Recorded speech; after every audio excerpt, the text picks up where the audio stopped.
সালামু আলাইকুম, আশা করি সবাই ভালো আছেন। আমি আপনাদের নতুন আরেকটি টপিকস নিয়ে হাজির হলাম। টপিকসটা হলো আপনারা কিভাবে মাইক্রোসফট এক্সেলে ডেট দেওয়া থাকবে ডেট দেওয়া থাকবে আলাদা আলাদা করে ডে, মান্থ, ইয়ার কিভাবে বের করবেন।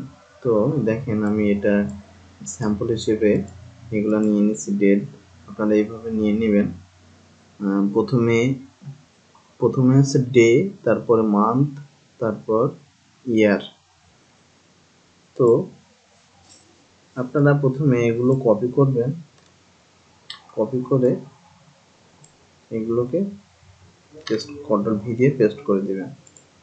ঠিক আছে, এখন এগুলো প্রথম ঘরগুলো মার্কিং করবেন। মার্কিং করে সিটিআরএল কন্ট্রোল অন প্রেস করবেন। অন প্রেস করার পরে দেখেন এই কাস্টমে যাবেন, তারপর এখানে লিখবেন, যেহেতু ডেট, ডি ডি ডি 4টি ডি লিখবেন, তারপর এন্টার প্রেস করবেন। দেখুন এখন এই যে আপনাদের নিচে চলে আসবে কোন, এই যে এই 10 তারিখে কত কত কি ডে ছিল। সে টুয়েসডে, এই যে 11 তারিখ ফ্রাইডে, 12 তারিখে থার্সডে, 8 তারিখে স্যাটারডে, এরকম আপনাদের ডে এর নাম চলে আসবে। এখন আমরা সিমিলারলি ভাবে মান্থ নেমটা বের করব।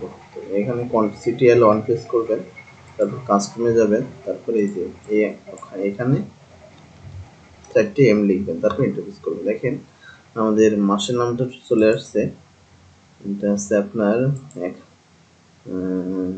1999 সালে আগস্ট মাস ছিল, আগস্ট মাসের 10 তারিখ ছিল। দেখেন এইভাবে এগুলো চলে আসছে। তারপর আবার এগুলো মার্কিং করবেন, তারপর CTL N press, CTL on press করবেন, তারপর কাস্টমাইজে যাবেন।